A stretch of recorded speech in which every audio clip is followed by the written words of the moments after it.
नमस्कार and welcome you all to world affairs. मैं हूं प्रशांत धवन और इस वीडियो में हम बात करने वाले हैं कि हाल ही में भारत के जो इलेक्शन के रिजल्ट सामने आए हैं, इनका इम्पैक्ट क्या होगा ओवरऑल भारत की फॉरेन पॉलिसी पर।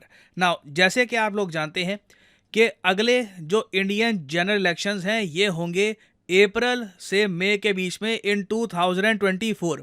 ये तो है लोकसभा के चुनाव।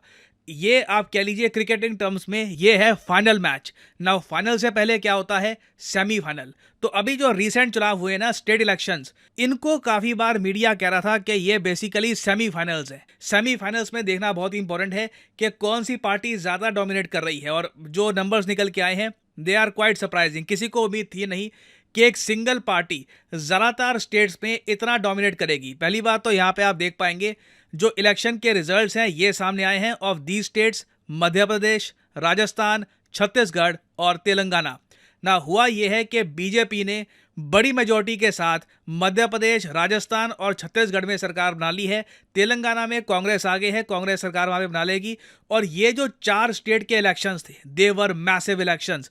टोटल 160 मिलियन मतलब कि 16 करोड़ से ऊपर जो वोटर्स हैं इन्होंने यहाँ पर पार्टिसिपेट किया। हालांकि मुझे एक बात ये भी ऐड करनी पड़ेगी, हम नॉर्थ ईस्ट को इग्नोर ना कर दें।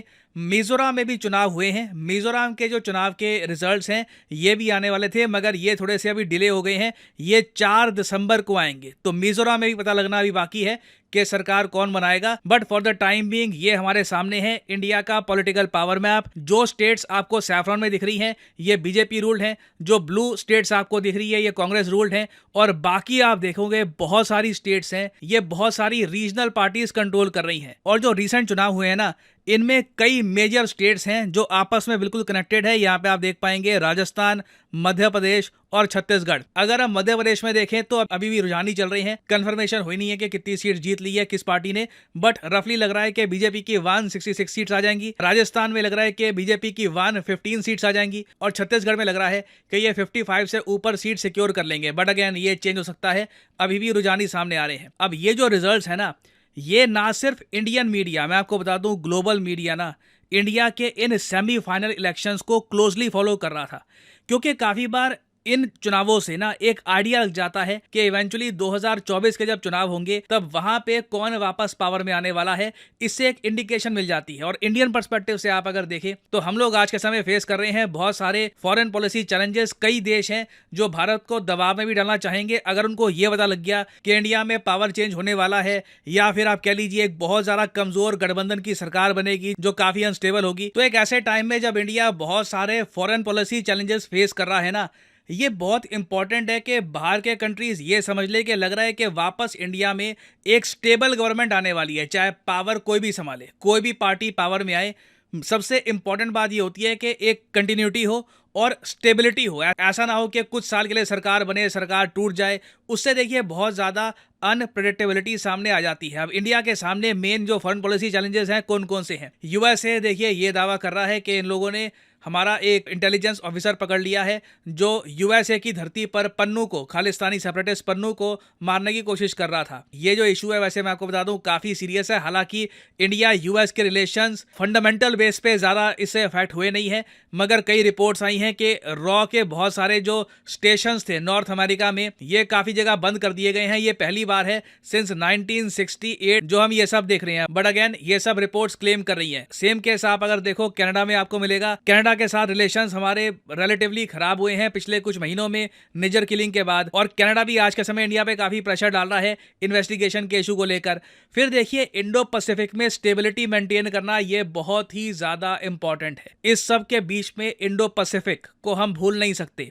फिर चाइना और पाकिस्तान की हॉस्टिलिटी, इसे भी हम अवॉइड नहीं कर सकते। तो ऐसे क्रूशल टाइम में ना अगर मान लो कि रीसेंट जो इलेक्शन हुए हैं सेमीफाइनल्स, इनमें ऐसा रिजल्ट आता कि कुछ समझ नहीं आ रहा कि किस पॉलिटिकल पार्टी के पास लीड है, कहीं कोई आ गया है कहीं कोई आ गया है, उससे एक डर ये लग जाता है कि एक लेम डक सरकार ना बन जाए। ये एक पॉलिटिकल टर्म होती है, एक ऐसी सरकार जो जाने वाली है। जब डोनाल्ड ट्रंप का पता लग गया था कि इलेक्शन हारने वाले हैं तब इनको कहा जाता था he is a lame duck president. और जब एक कंट्री का लेम डक लीडर होता है ना तब बहुत सारी चीजें खराब हो जाती है। उस कंट्री में निवेश कम हो जाता है, उस कंट्री से बाहर के देश एंगेज करना एक्सटेंसिवली थोड़ा कम कर देते हैं, क्योंकि उनको भी पता है जिस सरकार से बात कर रहे हैं ये बाहर निकल जाएगी, एक चेंज आने वाला है, तो जो अब नई सरकार बनेगी उनसे ही हम बात करेंगे। ये सब फैक्टर्स मैटर करते हैं। तो जो रीसेंट रिजल्ट्स आए हैं ना, उससे ये जो प्रोबेबिलिटी थी ये भी निगेट हो चुकी है। उसके अलावा वैसे मैं आपको ये बता दूं, इन्वेस्टमेंट्स की अगर हम बात करें, मॉर्गन स्टैनली जो यूएसए की एक बहुत ही इंपॉर्टेंट इन्वेस्टमेंट फर्म है, इन्होंने रिसेंटली ये कहा था कि भारतीय स्टॉक मार्केट, ये बड़ी स्टेटमेंट थी, मुझे पता नहीं कितना सच है, ये बस इनका क्लेम है, इनके हिसाब से इंडियन स्टॉक मार्केट 30% तक गिर सकती है 2024 में अगर इलेक्शन आउटकम सरप्राइजिंगली नेगेटिव हुए। नाउ नेगेटिव का मतलब यही है कि बिल्कुल एक गठबंधन की सरकार बन गई जहां पे कुछ समझ नहीं आ रहा पावर में कौन है, और ओवरऑल एक डर बना रहता है कि कभी भी सरकार गिर जाए। इस रिपोर्ट को दुनिया भर में काफी पब्लिश किया गया और कई इन्वेस्टर्स इसलिए ना इलेक्शन से पहले बहुत ज्यादा सावधान हो जाते हैं, स्पेशली इंडिया जैसे कंट्री को लेकर। और फाइनली देखिए यहाँ पे एक इशू आता है पाकिस्तान का। पाकिस्तान भी इन इलेक्शंस को काफी क्लोजली फॉलो कर रहा था, इनका मीडिया काफी क्लोजली फॉलो कर रहा था। रीजन इसका सिंपली यही है कि इनको उम्मीद है कि अगर मान लो कल को कोई गवर्नमेंट चेंज आता है तो शायद आर्टिकल 370 को लेकर इंडिया का स्टांस थोड़ा सा चेंज होगा, उससे इंडिया पाकिस्तान वापस थोड़ी बहुत बातचीत स्टार्ट कर सकते हैं। तो in terms of foreign policy ये इलेक्शंस बहुत ज्यादा इंपैक्टफुल थे, काफी इंपॉर्टेंट भी थे, और इनका इंपैक्ट आप देखोगे आने वाले समय में भारत की विदेश नीति पर भी पड़ेगा। और सिंस हम इलेक्शंस की ही बात कर रहे हैं तो आपसे एक क्वेश्चन ही पूछूंगा। क्वेश्चन ये है कि chief election commissioner of India को कौन अपॉइंट करता है? ये है यहाँ पे आपकी options, prime minister, chief justice of India, president, या फिर the entire Lok Sabha. Comment section में करिए उत्तर। मैं जानना चाहूंगा कितने लोग सही आंसर करते हैं। जो लोग सही आंसर करेंगे कोशिश करूंगा क्योंकि कमेंट को मैं हार दे दूं। और अनअकैडमी के देखिए ऑफर चल रहे हैं आज के समय। ये जो ऑफर्स हैं इनको आप यूज कर सकते हैं टू गेट डिस्काउंट। तो कमेंट सेक्शन में लिंक आपको मिल जाएंगे। आप यहाँ पर कोर्स ओपन करके you can use the code PD10 और आपको डिस्काउंट मिल जाएगा। और जो सेल्स टाइम टू टाइम आती रहती है इनका भी आप लाभ उठा पाएंगे। So this is the end of the video. Thanks for listening and as always may the gods watch over you.